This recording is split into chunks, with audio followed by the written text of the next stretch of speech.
I'm done. And I never say I don't want cameras. I'm always a team player, but there's no team.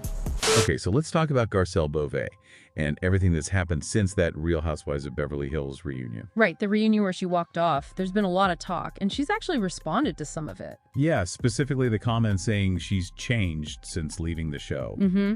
And not long ago, she directly addressed that you changed idea. She said, no, I healed, I learned, I grew, I set boundaries, I stopped settling, I put myself first. She even added those praying hands and heart emojis. Yeah, it's quite a statement, isn't it? And this was all happening while fans were also, discussing Sutton Strack. Oh, right, the whole thing about whether Sutton really had Garcelle's back last season. Exactly. A lot of viewers seem to feel she didn't offer enough support. And you have to think that fan perception maybe played into how Garcelle's own comments were received. People get so invested. Totally. So let's talk about that fan reaction, because it's been pretty big, right? Especially the support for Garcelle. Oh, definitely. On her Instagram, the comments have been overwhelmingly positive. People praising the boundary setting. Yeah, I saw things like powerful, class act, ultimate professional. Fans seem to really get where she's coming from. But then there's the flip side. Quite a bit of criticism aimed at Sutton. Right, about how she reacted when Garcelle left the reunion stage. Yeah, some people felt Sutton seemed more concerned about maybe the group's opinion rather than her friendship with Garcelle. And it wasn't just Instagram. Garcelle popped up on Threads too, didn't she? Just briefly, a simple thanks, guys, with some emojis after the season wrapped up. And the support followed her there too. Mm-hmm. Similar themes, fans saying they saw her being isolated, within the group. And praising her strengths for leaving. Exactly. Praising her strength, saying she's right to prioritize her peace. That message of putting herself first seems to be hitting home for a lot of people. It definitely seems that way. Now, there was also that insider report floating around. Yes, the one about her contact, or lack thereof, with the cast since deciding to leave.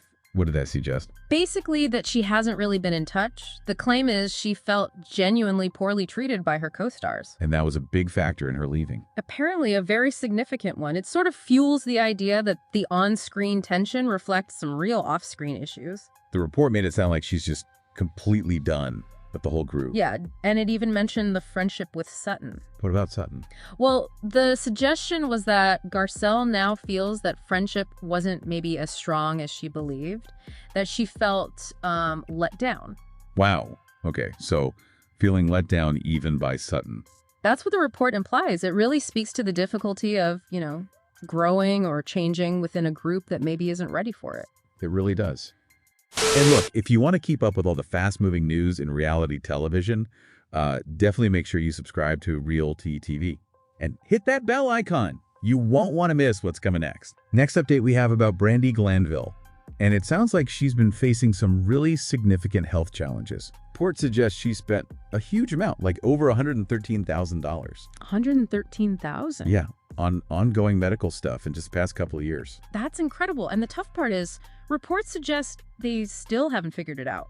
Exactly. What's really concerning here is, despite seeing multiple doctors, reports suggest there's no clear diagnosis. And Brandi apparently suspects it might be like a parasitic infection causing all this, affecting her face, her overall well-being. It just sounds incredibly frustrating. I mean, reports indicate she's had all the tests, SECA scans, MRIs, ultrasounds, and still nothing definitive for what she describes as like something living in her face. It sounds awful. And the physical symptoms sound, well, pretty debilitating. Reports suggest this moving lump in her neck and face. Yeah. It's apparently spread to her shoulder and arm. And she needs this whole specific routine now, hot tubs, stretching just to manage the discomfort. You can just imagine the impact on her day-to-day life. Totally. Reports suggest she's felt really isolated, comparing it to the COVID lockdown, calling it a prison. Wow.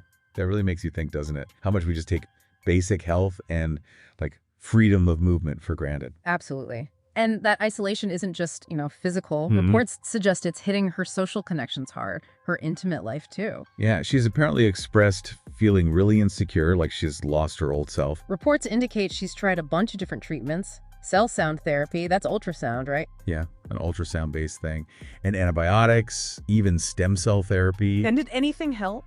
Well, it's interesting. Reports suggest she did notice a a bit of a boost in her energy levels after one stem cell treatment. That little glimmer of improvement must be so important when you're going through something so long and difficult. And it sounds like she recently got a bit of a break from it all. Reports suggest she felt some joy, like felt alive again, filming a music video for her new song, Remedy, down in Australia. Just a change of scenery when you're dealing with ongoing health stuff. Definitely. Okay, next update we have about some lingering drama. This time from The Real Housewives of Beverly Hills, Season 14 Reunion. Reports suggest Dolores Catania wasn't too happy with Sutton Stracke's actions after Garcelle Beauvais, walked off and quit the show. Okay, this seems to tap into a bit of history, though, because reports indicate that at a previous reunion, Garcelle actually left with Sutton when Sutton had that medical emergency. Oh, right. I remember that. And apparently, Garcelle got some criticism for it back then.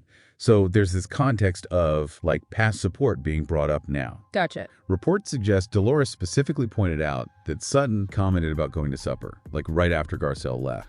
Dolores seemingly felt this showed a lack of solidarity with Garcelle in that moment. Dolores' comment seems to suggest there's a certain expectation of, unwavering loyalty no matter what. And it sounds like Tamra Judge kind of agreed with Dolores. Reports suggest Tamra actually predicted Sutton would struggle next season without Garcelle. Well, Tamra knows the game. Her perspective, having been through it all, probably highlights how crucial those alliances are. Losing a close ally, that can definitely change things for you on the show. Reports indicate a source told Parade that Garcelle was actually upset with Sutton for a totally different reason. Oh, what was that? For not defending her against Kyle Richards, with the whole Morgan Wade situation. So it wasn't just about Sutton not walking out with her. Okay. So it seems Garcelle's disappointment went deeper than just that one moment at the reunion. It points to maybe a breakdown in trust, or Garcelle feeling like Sutton wasn't prioritizing their friendship. And the fallout sounds pretty major. Reports suggest Garcelle felt genuinely blindsided by Sutton. Wow. And they apparently weren't even speaking after the reunion wrapped. That's a big shift for a friendship that seemed pretty solid. It really is. Meanwhile, on a slightly different RHOBH note, reports claim Sutton and Kyle are now speaking again. Oh, interesting. And finally, still on RHOBH, reports suggest there's buzz, some speculation, about Lisa Vanderpump possibly returning, especially now that Garcelle's gone. Next update we have involves some Housewives crossover drama. Real Housewives of New Jersey, specifically Gia Giudice and Bethenny Frankel. Oh boy, here we go. Reports suggest Gia accused Bethenny of gaslighting her. This is over comments Bethenny made about Teresa and Luis Ruelas' tax liens. Right. Bethenny hasn't exactly been quiet on social media about Teresa's past money issues with Joe or the current tax stuff with Luis. Not at all. So, yeah, it makes sense. Gia, as Teresa's daughter, would feel like she needs to respond. Reports say Gia stated the family was not happy with what Bethenny was saying. And it seems Bethenny kind of doubled down. Reports mentioned Bethenny called Gia ill-advised and not educated. Ouch. Yeah, apparently after seeing a clip of Teresa on Watch What Happens Live talking prenups and Gia's past comments about her dad making Teresa sign one, those are pretty sharp words for someone's kid, even an adult kid. They really are. Bethenny's comments definitely crossed the line for Gia, it seems. Absolutely. Reports indicate Gia fired back, saying Bethenny was honestly trying to gaslight her. And she clarified, like, hey, I didn't say half of what you're saying I said, and I wasn't giving financial advice. Sounds like she felt her words were getting twisted. You can feel Gia's frustration. Reports suggest she feels constantly tied to her family's public drama, which is understandable. She wants her own identity, but, she's clearly super protective of her mom, too. It seems like a really tough spot to be in. Reports mention Gia basically said there will always be new stuff for people to talk about with her family, and maybe Bethenny should just move on, partly to protect Gia's younger sisters. She's not just thinking about herself, but the whole family dealing with this public stuff. Definitely. Okay, but here's a weird twist in this whole thing. Reports confirm that one specific quote, the one where Bethenny supposedly called Gia out for giving financial advice. Yeah. It was apparently generated by AI. Bethenny never actually said it. And reports indicate Bethenny herself acknowledged the fake quote. She apparently stated she doesn't get into commenting on someone's child, even an adult one like Gia. Huh. So maybe trying to backtrack a bit. Or at least clarify her own lines, even while feuding with the parents. Could be. It's all very messy. Always is. Okay. Next update we have about the Real Housewives of Salt Lake City. Sounds like season 6 might be starting off with some major firework. Oh, what's happening in SLC? Reports suggest Meredith Marks might have actually been suspended from filming after a supposed huge fight with Brittany Bateman. Okay, these are some serious allegations flying around. Reports allege Meredith used some really awful language, calling Brittany an anti-Semite and a pedophile. Okay, those are incredibly heavy accusations. And it sounds like some fans are already worried about what this means for the show. Like, reports from a fan page mentioned concern that RHOSLC could get boring if key players like Meredith are sidelined. Yeah, people get invested in the cast, they know, right? Yeah. Big changes like suspensions can definitely shift the vibe for viewers. And there's maybe more to it. Separate reports on Instagram suggest Meredith was also reportedly pissed at Heather, Whitney, and Angie K. Why? What about them? Apparently for allegedly bringing up rumors about Seth Marks having a mistress on camera. Oh, okay. A lot going on as season 6 filming started. Yeah. Definitely sounds like a pressure cooker. And it's still a bit murky what actually happened with Meredith's filming status. These reports mention she had a big issue with Brittany, but it's unclear. Was she actually suspended by production, or did she maybe choose to step back herself? Right. That ambiguity could mean anything, really. A serious conduct issue, or maybe just a really deep personal conflict made her pause filming.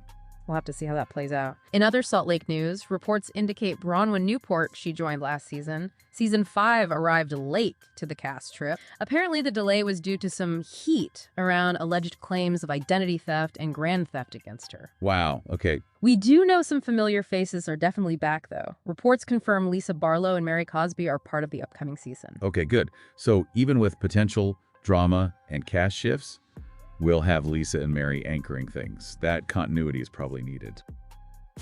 And I noticed that Jesse and Aaron got into a little scuffle. In fact, I noticed that Aaron fell on the red carpet. He fell.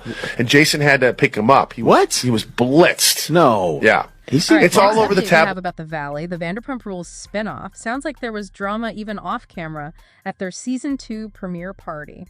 Oh, what happened there? Reports suggest Jax Taylor claimed there was a scuffle between Jesse Lally and Aaron Nosler. Ooh, Aaron, Michelle Sandy's new boyfriend, right? And Jesse and Michelle are divorcing.